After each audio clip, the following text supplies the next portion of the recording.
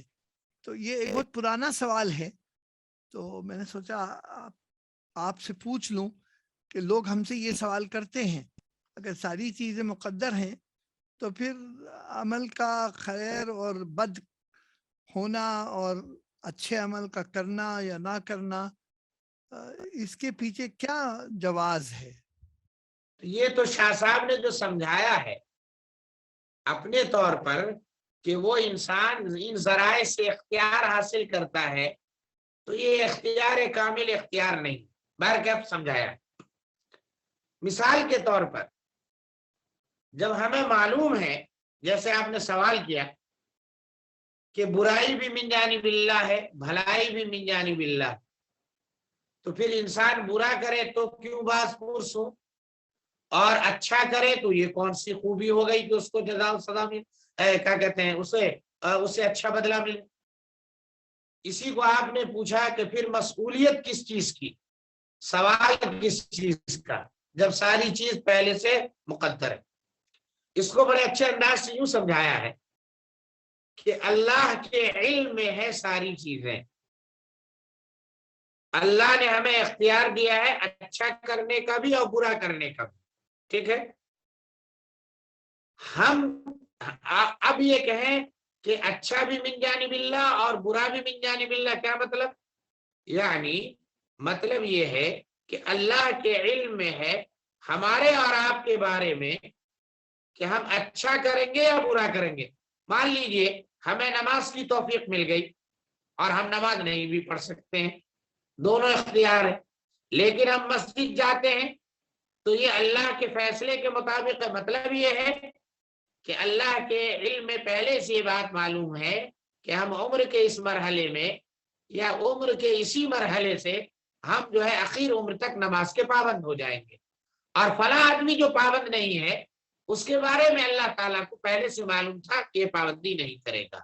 یعنی تقدیر کے فیصلے کا مطلب یہ ہے علم ازلی کا یہ بات معلوم ہے پہلے سے کہ یہ اچھا ہوگا یا برا ہوگا. مطلب یہ ہے کہ یہ اچھائی کو اختیار کرے گا یا برائی کو اختیار کرے گا، یہ چیز اللہ تعالیٰ کو پہلے سے معلوم ہے. لیکن اللہ تعالیٰ نے اچھائی کے اختیار اور برائی کے اختیار کا اختیار دیا ہے. اب وہ اختیار ذرائع کے ذریعے حاصل ہوتا ہے اور اس کا نتیجہ ہی اسباب سے حاصل ہوتا ہے، جس کی وجہ سے ہم اور آپ یہ کہہ دیں کہ یہ اختیار تو کلی اختیار ہوا ہی نہیں، تو یہ ایک الگ چیز ہے. لیکن اللہ تعالیٰ نے بہرکیف اختیار کو دے رکھا ہم کو، اور اس اختیار کے نتیجے میں بعض پرس ہوگی کہ ہم نے اسی کو کیوں اختیار کیا، اس کو کیوں نہیں اختیار کیا. تو ہم یہ سمجھتے ہیں کہ اس کے ذریعے کسی حد تک بات سمجھ میں آ جائے گی. علماء اہل سنت نے اس بات کو تسلیم کیا ہے کہ بندے کو اللہ تعالیٰ نے اختیار دیا ہے جس کے بنا پر اس کی باز پرس ہوگی. البتہ یہ بندہ جو کرے گا یہ اللہ تعالیٰ کے علم میں ہے، یہ ایک الگ چیز ہے، اور جو ہے قدر ایک الگ چیز ہے.